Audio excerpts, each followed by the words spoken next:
Hello students, আমার চ্যানেলে তোমাদেরকে স্বাগত। 2024 মাধ্যমিক পরীক্ষার্থীদের জন্য বাংলা ক্লাস শুরু করছি। এখন তোমাদের সামনে নিয়ে এসেছি আয় আরও বেঁধে বেঁধে থাকি কবিতাটি, শঙ্খ ঘোষের লেখা। এই কবিতাটির দুটি পার্টে আমি শেষ করব, ঠিক আছে? আজকে এখন যেটা করাবো সেটি প্রথম পার্ট এবং আগামীকাল থাকবে দ্বিতীয় পার্ট। সুতরাং আয় আরও বেঁধে বেঁধে থাকি শঙ্খ ঘোষের লেখা এই কবিতাটি একদম প্রথম থেকে শেষ পর্যন্ত দেখবে। চলো শুরু করি ক্লাসটি। প্রথমে মনে রাখবে এই কবিতাটি নেওয়া হয়েছে জলে পাষাণ হয়ে আছে এই কাব্যগ্রন্থ থেকে, ঠিক আছে? কি বললাম? জলই পাষাণ হয়ে আছে এই কাব্যগ্রন্থ থেকে কিন্তু এই কবিতাটি নেওয়া হয়েছে, জলই পাষাণ হয়ে আছে। এবং শঙ্খ ঘোষের ছদ্মনাম তোমরা মনে রাখবে কুন্তক। এই দুটি কথা কিন্তু তোমরা একটু মনে রেখো। শঙ্খ ঘোষের ছদ্মনাম কিন্তু কুন্তক। দেখো তাহলে আমি কবিতাটা পড়ছি। কি বলছে? আমাদের ডান পাশে ধস, আমাদের বাঁয়ে গিরিখাত, আমাদের মাথায় বোমারু, পায়ে পায়ে হিমানির বাঁধ। কি বলছে? এই যে আমাদের, এই যে বলছে না আয় আরও বেঁধে বেঁধে থাকি, বেঁধে বেঁধে থাকি মানে কি? বেঁধে বেঁধে থাকি কথার অর্থ হলো একত্রিত থাকা, মিলেমিশে থাকা, সংঘবদ্ধভাবে থাকা। এটাকে কিন্তু কবি বলছেন বেঁধে বেঁধে থাকি, মানে কাউকে বেঁধে রাখা না, একত্রিতভাবে, সংঘবদ্ধভাবে, একতাবদ্ধ হয়ে থাকা, জোটবদ্ধ হয়ে থাকা, ঠিক আছে? তো বলছে আমাদের ডান পাশে ধস, প্রত্যেকটা লাইন থেকে শর্ট প্রশ্ন আসবে। ধস মানে কি? পাহাড় থেকে যদি পাথরের টিলা ভেঙে পড়ে তাহলে কি বলি? ধস। আমাদের বাঁয়ে গিরিখাত, গিরিখাত তোমরা ভূগোলে পড়েছো, ভি আকৃতির উপত্যকাকে বলি গিরিখাত, বিরাট তোমাদের গভীর গিরিখাত যেটা আছে। আমাদের মাথায় বোমারু, বোমারু শব্দের অর্থ হলো যুদ্ধ বিমান। পায়ে পায়ে হিমানির বাঁধ অর্থাৎ বরফের চাং। তাহলে এখানে দেখো প্রত্যেকটা, ডানে গেলে বিপদ, বাঁদিক গেলে বিপদ, মাথার ওপর বিপদ, নিচে বিপদ, পায়ে বিপদ। তাহলে কোথায়? একটা বিশৃঙ্খল পরিবেশ, একটা প্রতিকূল পরিবেশের মধ্য দিয়ে এই মানুষদের কথা বলা হয়েছে। অর্থাৎ যে মানুষরা ডান দিকে গেলে ধস পাবেন, বাঁ দিকে গেলে গিরিখাত, ওপরে বোমারু, অর্থাৎ আর পায়ের নিচে আছে হিমানি, বরফের চাং। অর্থাৎ চতুর্দিকে যেন একটা চক্রব্যূহ তাদের মধ্যে ঘিরে ধরেছে। অর্থাৎ পুরোটাই প্রতিকূল পরিস্থিতির মধ্যে দিয়ে যাচ্ছে। কারা কারা যাচ্ছে না? আমরা, আমাদের বলতে কাদের? যুদ্ধ বিধ্বস্ত সাধারণ মানুষ, যুদ্ধ বিধ্বস্ত, যুদ্ধে ভুক্তভোগী সাধারণ মানুষদের কথা কবি কিন্তু এখানে বলেছেন। তারপর দেখো আমাদের পথ নেই কোনো, আমাদের ঘর গেছে উড়ে। অর্থাৎ আমাদের পথ নেই, এইগুলোর মাঝে বলতে চাইছেন তাহলে আমাদের আর বেঁচে, আমাদের কোনো পালানোর পথ নেই, কিচ্ছু নেই, আমাদের ঘর গেছে উড়ে।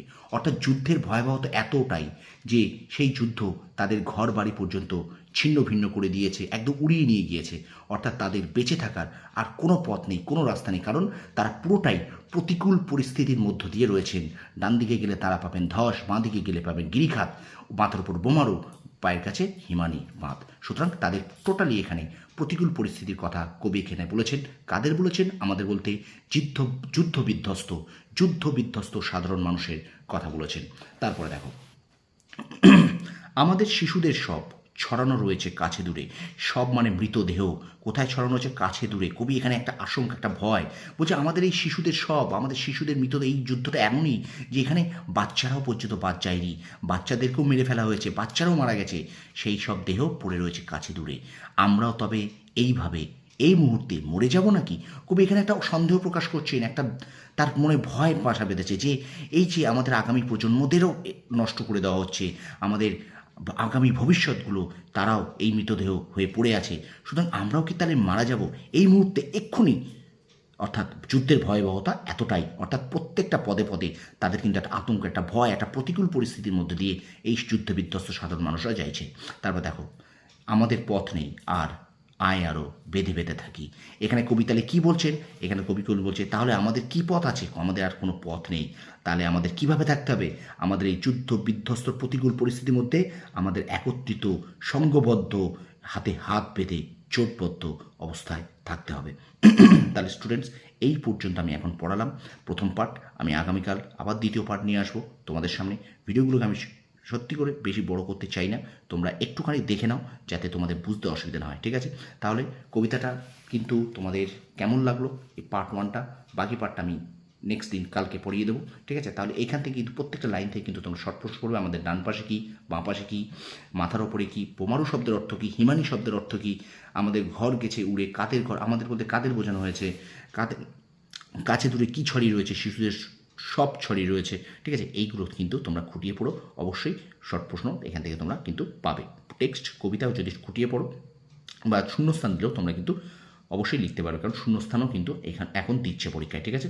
তোমরা এবছরও প্রশ্ন যদি দেখো তাহলে কিন্তু প্রশ্ন কীভাবে আসবে, ঘুরিয়ে আসবে, একদম লাইন বাই লাইন প্রশ্ন আসছে, ঠিক আছে? তো সুতরাং টেক্সটটাকে ভালো করে পড়ো, ঠিক আছে?